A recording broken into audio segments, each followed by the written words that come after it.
My wife secretly took a loan against our house to buy her ex a luxury car. When I asked, "Why would you do that?" she just smirked and said, "He needed me more than you ever did." I froze. "Then go be with him," I whispered, handing her divorce papers. Her face went pale as I added, "The house isn't in your name anymore." "My name's Russell. I'm 48, live in Bend, Oregon, and I've been a contractor most of my life. I work with my hands, framing, drywall, the occasional kitchen remodel. It's not glamorous, but it's honest work, and I've always taken pride in doing a job right. I'm the kind of guy who sharpens his own tools and remembers to change the oil every 5,000 miles. I thought I had a good life. My wife, Dana, and I had been married nearly 2 decades. We had a nice little house on the east side of town, a couple of mutts named Max and Boomer, and what I assumed was a pretty stable marriage. We didn't have kids, but we had a rhythm, or I thought we did. Dana worked in marketing for a local real estate firm. She was always dressed sharp, always on her phone. She had this energy, like she belonged in a bigger city. She used to talk about moving to Seattle or even San Francisco when we were younger, but we stayed in Bend. I built a business here. We built a life. At least, I thought we were building it together. Looking back, maybe I missed the signs. Maybe I didn't want to see them. It all started on a Thursday. Just a regular damn Thursday. I was replacing the hinges on the laundry room door. Dana was in the kitchen, swirling around in a tight beige skirt and heels, drinking one of those green smoothies she was into lately. "I've got that wine tasting with the girls tonight," she said without looking at me, scrolling through her phone. "I'll probably be back late." "All right," I said, not looking up. "Drive safe." She kissed me on the cheek, quick, distracted, and breezed out the door.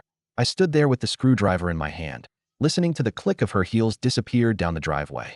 3 weeks later, I got a letter from the bank. A foreclosure notice. At first, I thought it was a scam. You know how those fake letters look, scary fonts, big red stamps. But this one had our mortgage company's logo.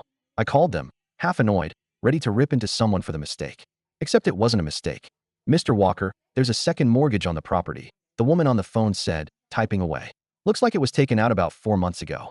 I remember gripping the steering wheel in my truck, sitting in the parking lot of Home Depot, staring at the dashboard like it could explain what the hell was happening. "What do you mean a second mortgage?" "It was taken out jointly, under both names on the title," she said. $96,000. My mouth went dry. I felt like I was sinking. "Who authorized this?" "Dana Walker," she replied. "She signed electronically. You were listed on the paperwork as co-owner, but the approval only needed one party." I don't even remember hanging up. I just sat there. I went home early that day. Dana wasn't home yet, but her laptop was open on the dining table. I don't make a habit of going through her things, but something didn't feel right. My gut told me something was off. I opened her email. It was all there. Dozens of messages between her and a man named Tobias Rayner. That name stopped me cold. Tobias was her college boyfriend. The one she said messed her up for years. She used to bring him up when we first started dating, told me he was toxic, that he used her, that she never wanted to be that girl again. But here he was, plain as day.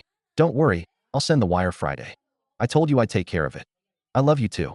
Just be patient." And then the receipts. Payments to an Audi dealership in Portland. Almost 90 grand for a fully loaded S7. Leather seats, custom rims. A car I couldn't even dream of affording. I sat there for 2 hours, reading every email, every transaction, every lie. I felt like my brain was trying to catch up with reality, like I was watching a movie where I was the idiot sitting in the dark, not realizing the killer was behind him the whole time. She walked in around 8 p.m., humming. She was in good spirits, cheeks flushed like she'd had a few glasses. "Hey babe," she called out, hanging her coat. "What's for?" She saw me at the table. "The laptop. The papers." Her smile faded. "What's going on?" she asked, her voice tightening. I held up the letter. "You want to tell me what this is?" She glanced at it, then back at me. "Where did you get that?" "The bank," I said. "They called today. We're about to lose the house, Dana. The house I built. You took out a second mortgage behind my back." She sighed, walked over to the fridge, pulled out a bottle of wine. "You're overreacting," she muttered. "Overreacting." I stood up. "You gave $96,000 to Tobias Rayner. You bought him a luxury car." She poured herself a glass and took a sip like we were discussing the weather. "He's starting a business," she said, shrugging. "He needed help." I stared at her. "And what am I?" "Furniture." She rolled her eyes. "Don't be dramatic." "Dramatic?" My voice cracked. "You went behind my back, Dana. You lied. You put our home on the line for him." That's when she smirked. A slow, cruel smirk. "He needed me more than you ever did." Everything in the room got quiet. I heard the fridge humming, the dogs shifting in the other room. I didn't yell. I didn't throw anything. I just nodded. Then I walked out. I didn't sleep that night. I drove around town for hours. Ended up parked at a 24-hour diner, nursing a cup of black coffee until the sky turned pink. The next morning, I called a lawyer. Turns out, Dana made a big mistake. While she was busy sipping Chardonnay and throwing money at her ex, I had been listed as the primary owner of the house. A few years ago, when we refinanced, I had transferred the mortgage into a business trust under my name. She didn't even realize what she'd signed. With my lawyer's help, I started the process to have her removed from the deed. A few weeks later, I had all the papers in order. Quitclaim deed filed. Divorce papers ready. Bank accounts frozen. She didn't notice a thing. She was too busy planning another weekend at the coast with the girls. The night I handed her the envelope, she was painting her nails on the back porch, legs crossed, glass of wine in her hand like she didn't have a care in the world. "What's this?" she asked, barely glancing at the envelope. "Divorce papers." Her head snapped up. "Are you kidding me?" "Nope. You're really going to end our marriage over this?" I looked her square in the face. "You didn't just break trust, Dana. You betrayed me. You humiliated me. You chose him. So go be with him." She stood up, eyes flashing. "You can't do this.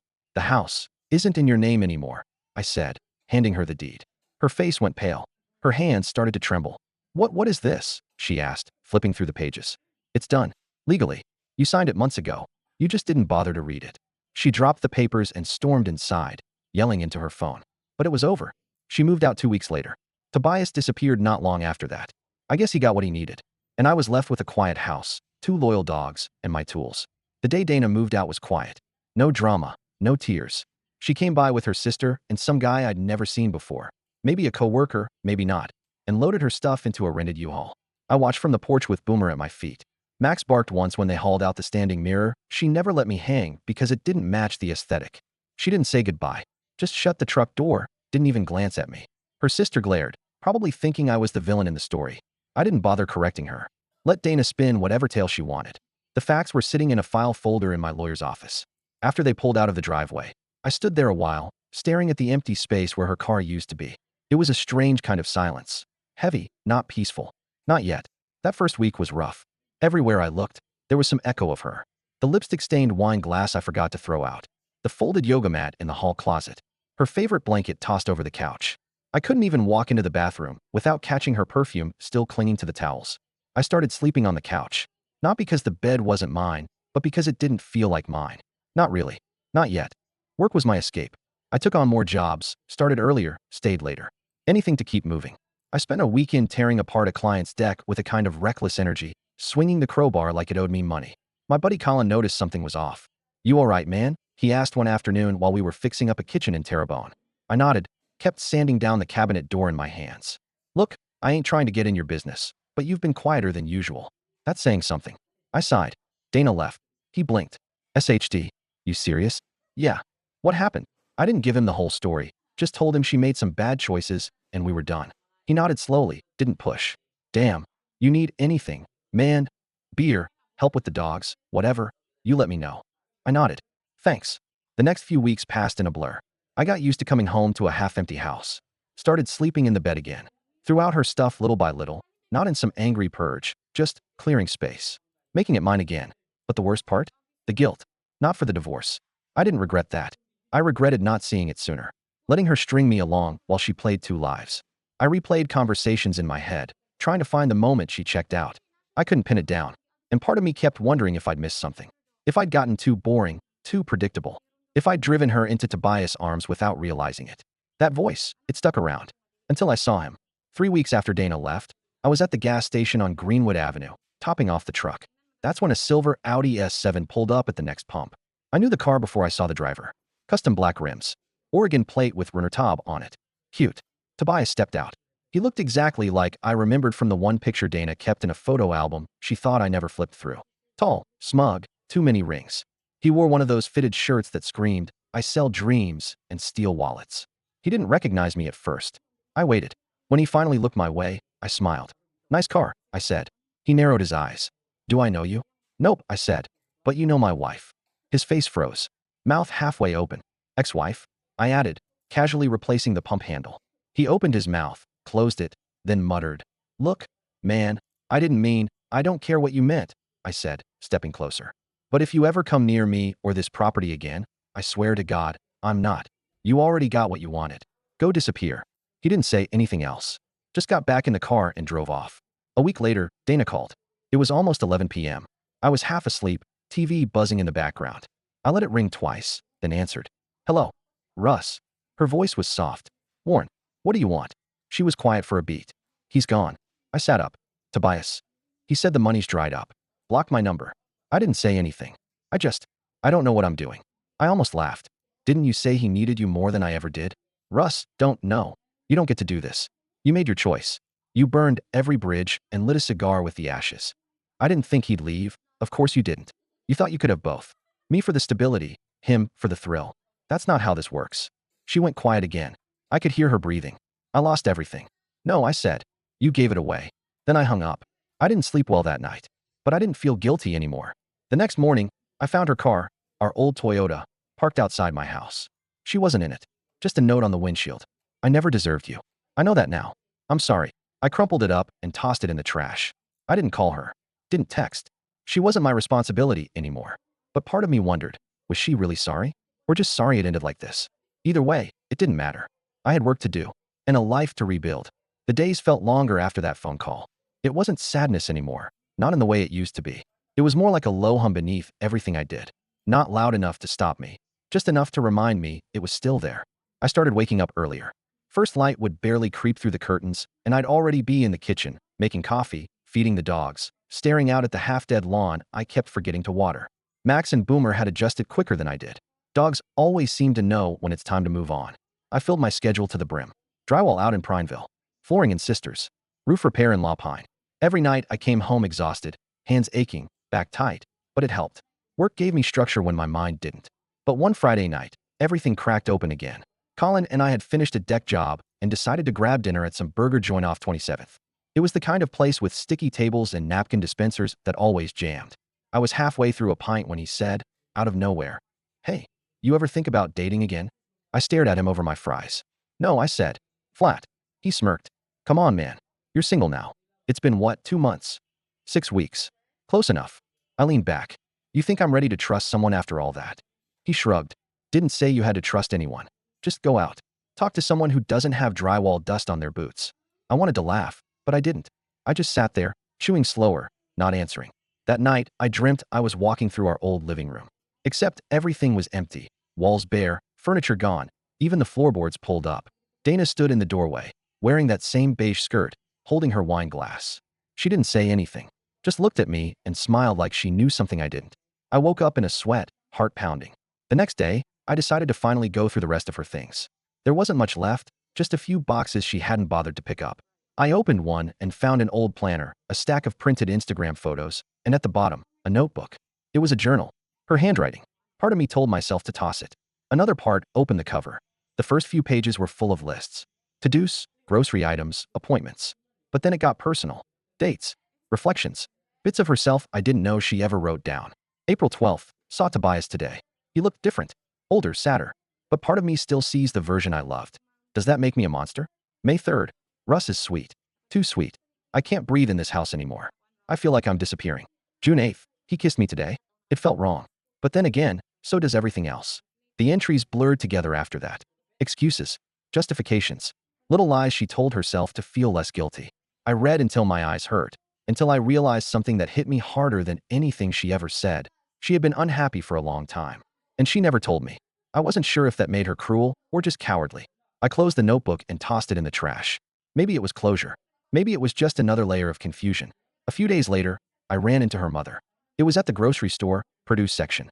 She was reaching for a bag of spinach, and I guess we both saw it at the same time. Our eyes met, and I could see the surprise hit her face. "Russell. Margaret." She hesitated. Then, cautiously, How are you holding up?" "Fine," I said. "Busy." She looked down at the cart. "Dana's been staying with me." I nodded slowly. "She's not doing well," she added, voice lower. I didn't reply. "She made a mistake," she continued. "I'm not defending her, but she's paying for it now." "I'm sure she is," I said. Margaret looked at me for a long second. "You know, she always said you were the best thing that ever happened to her. She doesn't know how to handle stability. It scares her." That hit harder than I expected. "She should have said that before wrecking everything," I said. Margaret reached into her purse and pulled out a small envelope. "She wanted me to give you this. Said she couldn't bring herself to mail it." I didn't take it. "I'll read it when I'm ready," I said. She nodded and left it in the cart next to the onions. That envelope sat on my kitchen counter for a week. I'd walk past it a dozen times a day, pretending I didn't see it. Eventually, I shoved it into the junk drawer. Alongside old batteries and restaurant coupons, it belonged with other things I didn't know what to do with. Then, One night, something strange happened. I was out walking the dogs, just up the hill behind my house near the trailhead, when I noticed a figure standing by the overlook. Sunset was dipping behind the mountains, casting everything in gold. It was a woman, alone. Didn't recognize her at first. But then she turned. Not Dana. Someone else. Dark hair, heavy coat, holding a sketch pad. She smiled when our eyes met. Your dogs are beautiful. Thanks, I said, trying not to sound suspicious. Mind if I pet them? Max sniffed her hand like she'd brought treats. Boomer sat at her feet like he knew her. I've seen you walking them before, she said. You live on Maple Ridge, right? Yeah. I'm Olivia. Russell. She gave a small nod. I'm renting down the road. Needed a break from Seattle. Too much noise. We stood there in silence a while, dogs between us, the sky glowing above the trees. Sometimes, she said quietly, you just need to lose something to figure out who you really are. I didn't answer, but I didn't walk away either. Over the next couple of weeks, I ran into Olivia again. Not by accident either. It started as casual, crossing paths on the trail, walking the dogs. But by the third time, she brought coffee. Said it was from the little drive-through shack off Greenwood. Told me they had the best dirty chai this side of the Cascades. She wasn't like Dana. She wasn't trying to impress. She wore flannel and jeans, her hair pulled back in a messy bun. And when she laughed, it was loud, full-bodied, like she didn't care who heard. She was an artist, she said. Had worked in digital marketing back in Seattle, but it wore her out. She rented a small house and spent most of her time painting or walking or just thinking. I liked that about her. I didn't tell her much about my situation at first. I wasn't ready. But she didn't pry. She asked questions like she genuinely wanted to know the answers. Never pushed when I brushed past them. Just let things hang in the air until I was ready to fill the space. One evening, we sat on the overlook again, same place as the first time. She had brought a thermos of mulled cider, and I had Baxter and Boomer lying beside me. Do you ever feel like everything in your life happened in the wrong order? She asked, looking out toward the valley. I thought about that. Took a slow sip. Every damn day, I said. She nodded like she knew exactly what I meant. I used to think if I just kept checking the boxes, job, apartment, relationship, then I'd feel like I was doing it right, she said. But I checked them all and still felt like I was faking it. I glanced at her. So you bailed. I reinvented. We sat in the quiet for a while. The air smelled like wood smoke from somewhere down the hill. What about you? She asked eventually. What brought you out here tonight? I looked at my hands. Thought about lying. About giving some half-truth like needed fresh air. But something about her made it hard to pretend. My wife betrayed me, I said finally. Loaned our home out to her ex, lied to my face for months. Maybe longer. She didn't flinch. Didn't pity me. Just sat there with it. You still love her? She asked. I opened my mouth to say no. But nothing came out. I don't know, I admitted. That's fair. There was no judgment in her voice. Just space. And I didn't feel quite so broken anymore. A few days later, Dana showed up at the house. No warning. No text. Just the sound of tires in the gravel driveway. I stepped out onto the porch with a wrench in my hand. I'd been tightening the railing bolts, and there she was. Standing next to that beat-up Corolla, hair tied back. No makeup, looking smaller than I remembered. I need to talk, she said. I didn't invite her in. We stood there, both of us under the overcast sky. I got the job back, she said quietly. Marketing director. Different agency. Good for you. She shifted. I'm trying to get back on my feet. You're not here for money, are you? No, she said quickly. God, no. I waited. I've been going to therapy, she added. Trying to figure out why I did what I did. Why I hurt you like that. I nodded slowly. Find any answers? A few, she said, eyes shining. Most of them aren't good ones. She reached into her purse and pulled out a key, the spare I hadn't asked for back. I figured I owed you this. I took it, but didn't say anything. I know I don't deserve anything from you, she said. But I'm sorry, Russell. I really am. I studied her face. She wasn't smirking this time. No confidence, no ego. Just raw honesty. You should have told me you were unhappy, I said. Before you lit the whole damn thing on fire. I didn't know how, she whispered. You were so good to me. I didn't know how to say I didn't feel good enough for it. That stopped me. She turned to leave. Dana, I said before she reached the car. She paused. I read the notebook. She turned fully then, surprised. Oh, I saw the part where you said I was sweet. Too sweet. Like I was smothering you. Her eyes filled. I was wrong. Maybe. But I deserve the truth. Not betrayal. She nodded, swallowing hard. I don't expect forgiveness, she said. I just wanted you to know I'm not the same person who left. Then she got in her car and drove away. I stood there for a long time after. The dogs barked at a squirrel, and I didn't move.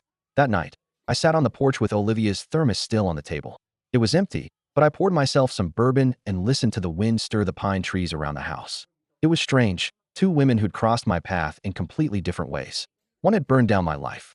The other was quietly walking beside me as I tried to build something new. And I still didn't know what I wanted. 3 weeks passed after Dana handed me the key back. I didn't hear from her. No texts, no surprise visits. Her silence was louder than I expected, but I was grateful for it. I needed the space to think, to figure out what kind of life I wanted now, because it definitely wasn't the one I had before. In that time, Olivia and I started seeing more of each other. It was slow, unforced. She'd bring over a loaf of bread she'd baked or a bottle of wine she found at a local shop. We'd sit on the porch, talking, watching the sky change colors, letting the silence in between do its work. She never pushed, never asked what she was to me. She just showed up and stayed. One evening in mid-November, she brought a canvas she'd been working on. "I want to give you something," she said, setting it down on the table. It was a painting of the trail we always walked, the overlook where we first met. The brushstrokes were loose but emotional, like the scene itself had been remembered, not copied. In the bottom corner, I noticed a figure, me, standing with the dogs. She hadn't painted herself in. "You left someone out," I said. She smiled. "That's for you to decide." I didn't say anything, but I reached for her hand and held it there for a long moment. The revenge came quietly. One afternoon, Colin came by to help me install a new garage door. We were mid-project when he pulled out his phone. "Hey, you hear about Tobias?" My stomach tensed. "No. What about him?" "He's being sued. Big time. Took out a few fake business loans under a shell company and didn't pay a cent back. Couple investors tracked him down. Apparently one of M's pressing charges." I felt a twinge of something dark and warm in my chest. Satisfaction. "He's still driving that Audi?" I asked. Colin grinned. "Not anymore. Repoed last week. Dana co-signed the original deal, too." That stopped me. "She what?" "Yeah. Car's technically in both their names. Guess she thought love would pay the bills." I nodded slowly, staring at the open garage. A bird landed on the fence and chirped once before flying off again. I didn't gloat. Not out loud. But I felt it. That quiet justice. She backed the wrong horse. And now, she was paying the price for it. Not because I made her. Not because I did anything. But because life has a way of correcting itself. Still, I wasn't done. About a month later, I got a call from her number. I almost didn't answer. But curiosity won out. "Hello. Russ." Her voice was strained, smaller than before. "I know I don't have the right to ask you anything, but I need help." I said nothing. "I'm about to lose the condo. My savings are gone. My credit's tanked from the car loan. I can't get approved for anything. And I know I messed everything up. I don't know what else to do." I stood there, listening to the quiet desperation in her voice. "You ever find that journal?" I asked her. There was a pause. "No. Why?" "I read a part where you said you felt like you were disappearing," I said. "So maybe now you know what that really feels like." Silence. "I'm not going to give you money," I said firmly. "But I'll give you something better." "What?" "Your name's still on the deed to the car, right?" Another pause. "Yeah. You can walk into the bank and sign a voluntary repossession form. Get your name off that mess. And then you can learn to live inside your means, like the rest of us." She didn't say anything for a while. Then, "You really won't help me?" "I just did," I said, and hung up. December rolled around. The air got colder, the morning sharper. Olivia helped me decorate the house for the holidays, even though I hadn't done that in years. We strung up lights, picked out a little pine tree, and laughed like kids when the whole thing leaned sideways because Boomer bumped into it. I wasn't the same man I was before. Not bitter. Not naive either. Just aware. The best part? I'd found peace. Not in payback, not in watching Dana fall, but in knowing that I had protected what mattered, reclaimed my life, and walked away with my dignity intact. I didn't destroy her. I just refused to save her from the consequences of her own choices. And in the end, that was the best revenge. Because I was free, and she still had to live with what she'd done.